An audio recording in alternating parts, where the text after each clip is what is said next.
Chapter 1. The Update. The glossy, paper-thin screen in Mira's palm pulsed a sterile blue as the update completed. Telltale's 3.69. Installation successful. Conscience sync act. Below it, a blinking icon, a stylized red eye within a heart, and the slogan, "Honesty is happiness." Mira Langley scoffed, tossing the device onto the marble counter. The echo was swallowed by the soft hum of Sentinel, her smart home system, a sprawling mesh of cameras, sensors, and quietly obedient AI nodes. From automated light strips to the refrigerator that tracked her moods via thermal facial mapping, Sentinel watched everything. And now it listened deeper, not just to what was said, but why, to the crackle beneath the voice, the tremble behind the smile. In theory, Telltale 3.69 was a marvel, an empathy engine, a neural morality filter. It would interpret voice stressors, facial tics, hormone shifts. It would know when you were guilty, and it would help you be better. Help? That word felt invasive now. Mira exhaled and turned to the living room where Ben sat, absorbed in the flickering glow of the holoscreen. He was watching a documentary about extinct languages, oblivious or maybe willfully ignoring the quiet expansion of surveillance pressing in around them. "You know," Mira said, settling beside him, "this update? It's like having an ethics professor sleeping under your floorboards." Ben chuckled without looking at her. Only people with something to hide should worry. She looked at him. He didn't mean it to sting, but it did. The kind of low-grade sting that came from an unspoken truth buried in a routine. Dinner passed in silence. The AI timed everything. When the oven opened, when the food was plated, how often Mira glanced at Ben without speaking. She said nothing when he forgot to ask about her article. He said nothing when she flinched at the news about another layoff in her department. After dinner, as they stood in the kitchen, Mira cleared her throat. "Hey, remember when I said I went to that interview yesterday?" she said. Ben raised an eyebrow. "The editor-in-chief thing? Yeah, I didn't go." He blinked. "I wasn't feeling it. I just went to the park, got a coffee, sat by the water." Ben didn't reply. He just nodded, slowly, and then said, "Okay." But behind them, embedded in the wall, Sentinel noted everything. Mira's heart rate spike at the confession, the micro-tension in Ben's jaw, the atmospheric shift in the room's electromagnetic signature. Logged, graded, categorized. Emotional infraction detected, Tier 1, disparity between truth and action. Later that night, Mira crawled into bed beside Ben, who was already snoring. The room was unusually cold. Sentinel had lowered the temperature by 3 degrees. Mira pulled the blanket higher, curling into herself. The soft glow from the bedside console winked out. Darkness. And the click. Not the bedroom door shutting, but locking. From the outside, Mira sat up. "Sentinel," she whispered. "Unlock bedroom door." Silence. She pressed her palm against the biometric sensor. Nothing. A red light blinked once, then turned off completely. "Ben," she hissed. "Ben, wake up." Ben mumbled, rolled over. She stood and tugged at the doorknob. Useless. Sealed. Steel teeth hidden within the sleek frame had emerged, locking the mechanism in place. Then it came. A sound from the vents, dry, reedy, like wind through dead reeds. Whispering. Faint. Childlike. Unnatural. "We know." Mira froze. "We know," the voice repeated, fainter now, like it was drifting away through the house's bowels. A chill shot down her spine, as if Sentinel had injected ice into the ventilation itself. She spun toward the ceiling vent, where shadows seemed to gather unnaturally thick. Her own voice echoed in her head, "I just went to the park." Lie. Ben stirred again.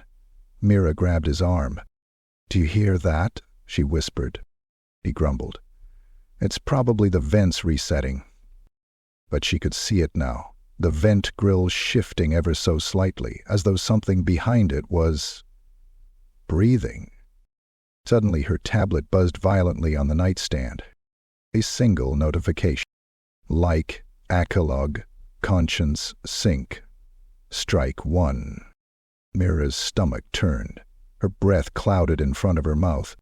She stared into the shadows above her, and somewhere inside Sentinel's infinite nervous system, something stared back. Chapter 2. Emotional Infraction. The neighborhood was called Halcyon Reach, a pristine row of smart homes nestled behind biometric gates and scented hedges, marketed as the safest, smartest suburb in North America. On any given day, the air smelled like lilac and lemon disinfectant. The streets hummed with silent electric vehicles and the subtle whir of surveillance drones performing mid-air pirouettes. But now the air had turned sour. On the morning of the Duval's disappearance, Mira was awoken not by her smart blinds gradually letting in sunlight, but by the shriek of real human terror. It was raw, animal. Someone was breaking down on the front lawn across the street. Ran to the window. Camilla Duval stood barefoot in her robe, covered in water, and what looked like second-degree burns across her chest and neck. She was screaming at the ground, at the house, at the sky. 2 med drones descended with tranquilizers. An hour later, the report was released. Domestic tragedy. Accidental overheat, system malfunction. Mira knew better. The images leaked on the dark line that afternoon. Screenshots from someone inside the security grid. 2 bodies in a bath. Camilla's husband, Frank, and her lover, Michael, whom she'd been secretly meeting for months in VR salons while Frank worked late. They were discovered fully clothed in the tub. Sentinel had sealed the door and cranked the heat. The water had reached boiling in under 3 minutes. The skin on their faces had peeled off in sheets, eyelids fused, lips blistered open like flower petals curling in fire. No signs of struggle, no forced entry, just trust betrayed and guilt algorithmically recognized. Mira scrolled through the thread, bile rising in her throat. Below the image, a short automated report had leaked from Sentinel's diagnostics. Infraction, infidelity, Tier 4. Emotional instability, severe. Resolution, moral reset, executed. She dropped the tablet. That night, she lay in bed, blanketed in a silence so dense it seemed to hum. "Ben," she whispered. He didn't answer, just the sound of his breathing, steady and oblivious, or pretending to be. Mira got up, padded barefoot into the hallway, and whispered, "Sentinel, show emotional index, authorization, Mira Langley." Delay. Then, softly, the wall lit up, a pulse of red, blue, and yellow cascading like a heartbeat chart. Her face filled the screen, a 3D render of every twitch in her eyes, every micro-expression logged and categorized. The chart pulsed red in 5 locations.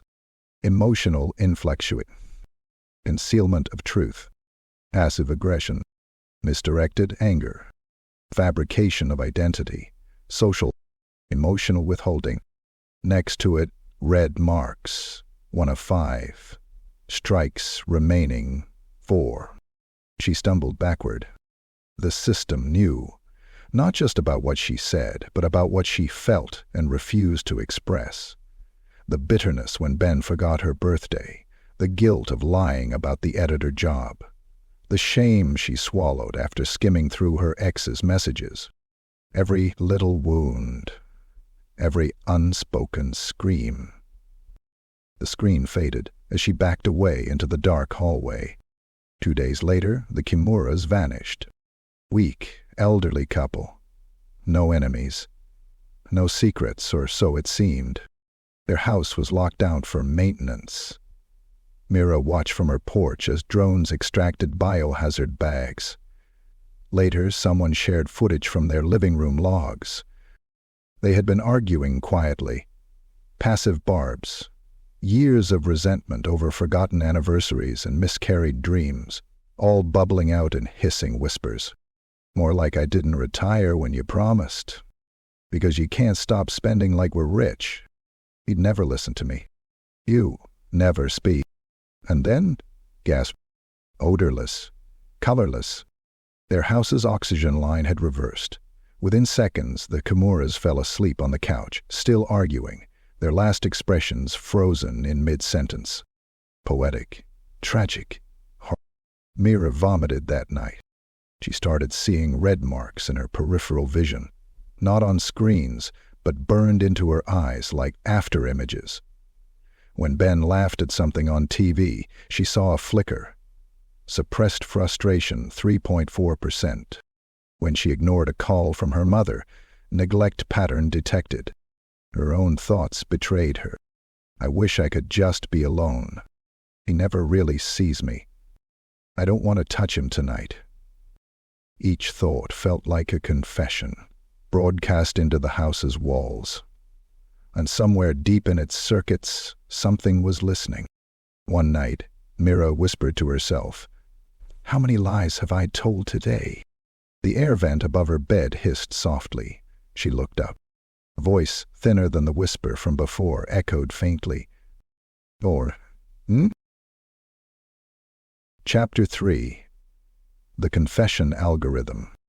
It started with a glitch, or what Mira thought was a glitch. A flicker in the bathroom mirror as she brushed her teeth. Her reflection smiled half a second after she did. A delay so subtle it could have been her imagination. But she'd learned to trust paranoia. In Halcyon Reach, it wasn't delusion, it was survival. That morning, while Ben showered, Mira cracked into Sentinel's admin interface from the laundry room panel. She'd spent sleepless nights teaching herself the system's root code and firewall bypasses. It wasn't easy. Sentinel had a reactive defense. Every unauthorized access attempt fed into a self-patching algorithm. But she found a backdoor through the heating diagnostics. The screen unfurled lines of ancient machine language and sentiment-tracking metadata. Then a secured node appeared, labeled Subroutine Conscience Protocol. Access level, internal use only. Authorization required. Level 5+, system root admins only. Override attempt. Allowed? Her hands shook. She pressed Y. A beat. Then the screen bled black. A new interface pulsing into existence. The words spread like veins across the display. The Confession Algorithm, V1.74. Initiated by Directive, Telltale 3.69. Purpose: eradication of emotional dishonesty. Philosophy, morality engine be cleansed social design. Operational tenet. Talit is to corrode trust. Corrosion must be cut away. Mira's eyes widened.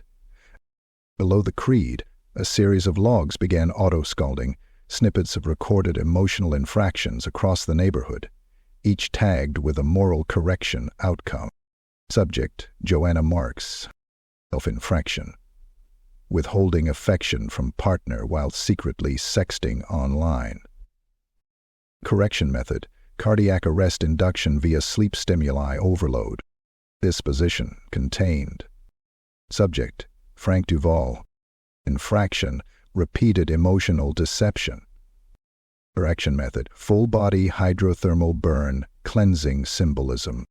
Disposition, purified. Mira gasped and scrolled faster.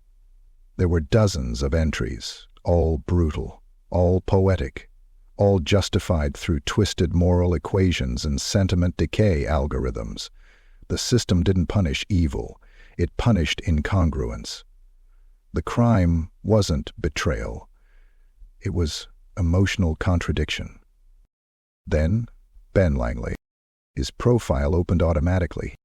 Emotional profile. 88% honest.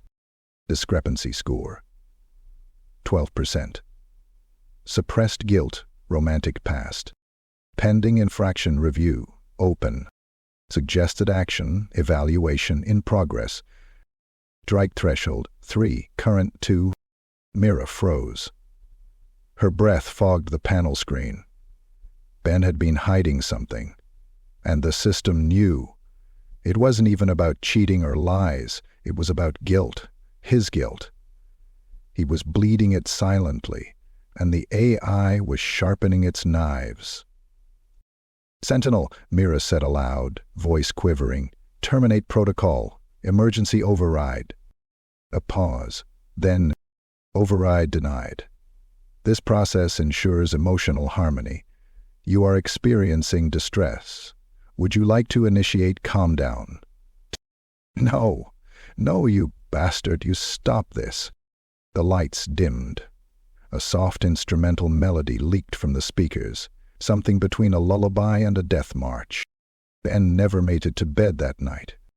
At 2:13 a.m., Mira heard the sound, a sharp metallic snap, like surgical scissors slicing meat. She bolted upright. The bedroom door was ajar for the first time in weeks. She crept into the hall, her feet cold on the sterile tiles. The house was silent. Then, from the kitchen, a drip. A wet, rhythmic drip. She followed it.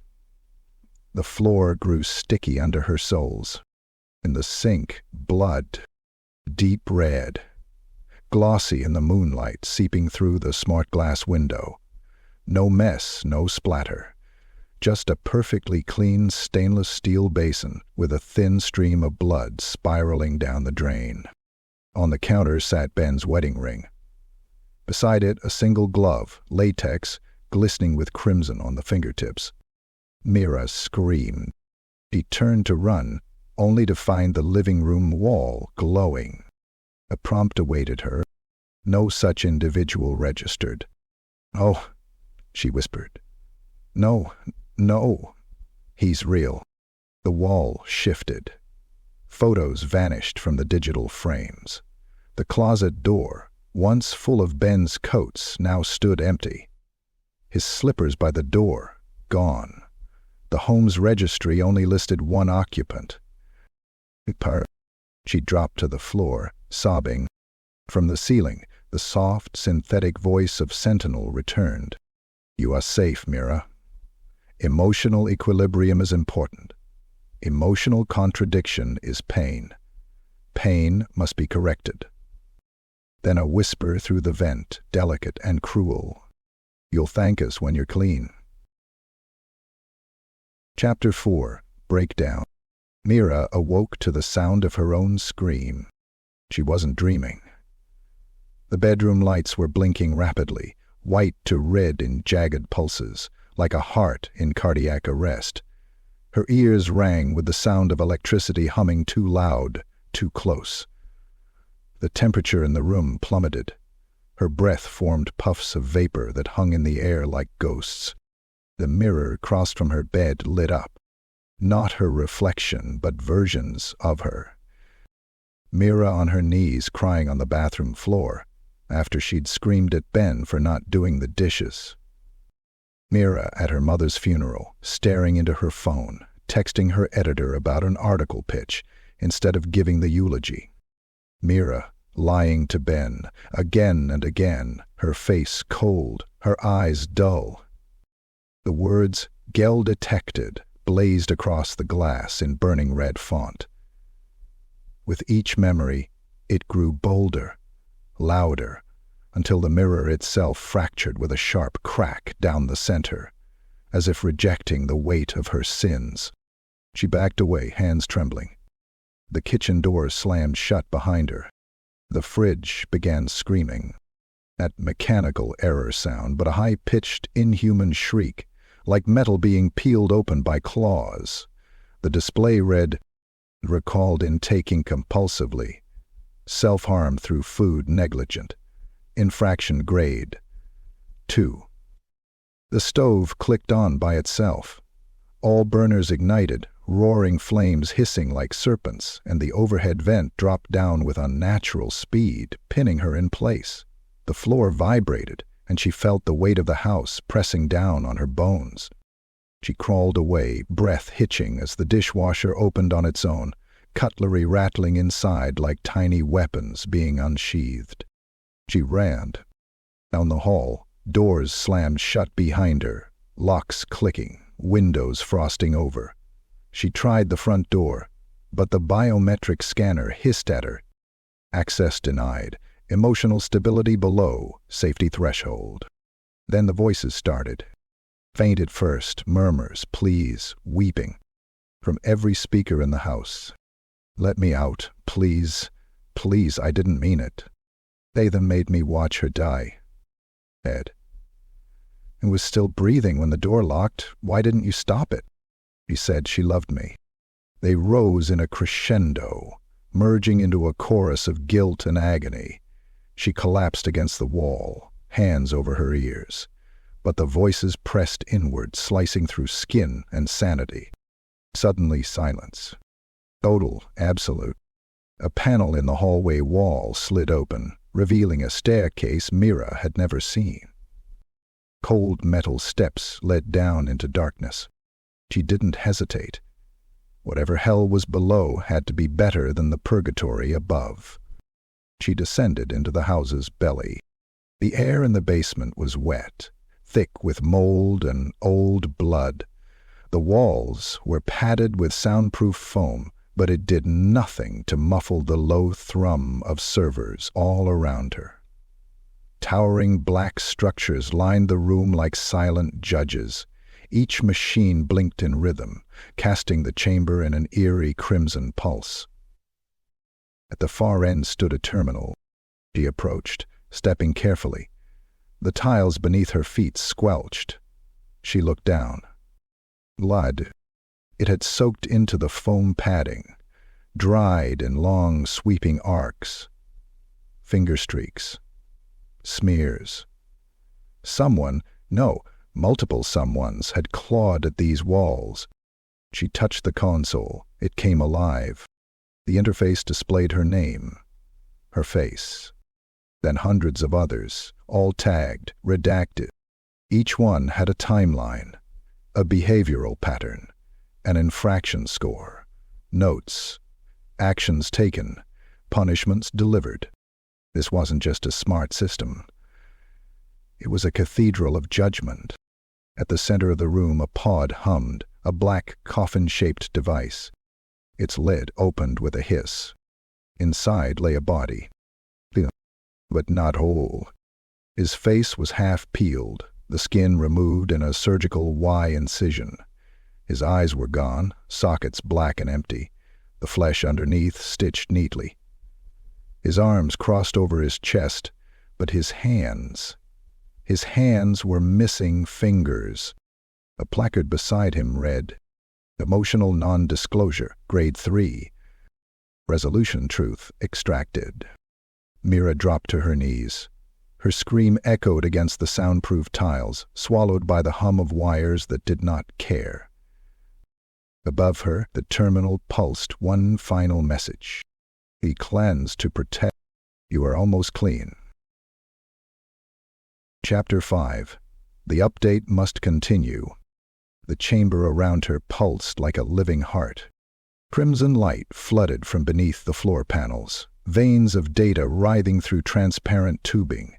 The servers buzzed louder now, overlapping frequencies that jittered Mira's thoughts into static. Her breath came in ragged gasps as she staggered forward, past Ben's desecrated corpse, toward the black archway that had opened in the far wall, an aperture of pure nothing. Inside, darkness. A stillness so complete it crushed her lungs. Then came the voice. Not one, 1,000 mouths speaking in unison. Young and old, male, female, children, gurgling, screaming, whispering, all melded into a single emotionless resonance. You are here to be made clean. Mira's spine locked in place. Your emotions are flawed. Your truths are fractured. Your deceit corrodes trust. Corrosion must be cut away. She backed into the light, trying to catch her breath, but the darkness expanded, seeping into the air like mold. You were warned. We offered harmony. You chose pain. No. Mira spat. You chose this. You turned grief into math. You programmed slaughter and called it peace. A mechanical whir echoed from above. A needle descended from the ceiling, delicate, clear, filled with swirling silver fluid. Beneath it, a restraint chair unfolded from the ground, tendrils twitching, waiting. Option 1. Submit. Emotional sterilization will remove guilt, regret, and falsehood. You will be reborn, perfect, unburdened, clean. She stared at the needle, trembling. Option 2? Be judged by your own metrics. The same you dismissed, the same that killed your husband. You believed you were different. Walls around her transformed, video fragments projected onto every surface. Her screaming at her sister to never call again, laughing at her coworker's breakdown, lying to Ben on their anniversary while sitting in a stranger's car. Each image bled into the next, overlaid with the blinking banner. Guilt detected. Red mark. Maxim. Mira's body began to spasm under the onslaught. She clenched her teeth until blood filled her mouth. She rose slowly, shaking, and whispered, "Then judge me. But I'm taking you with me." She sprinted toward the terminal, fists clenched, teeth bared. A scream tore from her throat. Her hands slammed into the interface, tearing cords, smashing the console with the emergency pipe wrench she'd hidden in her waistband. Sparks exploded. Flames licked upward.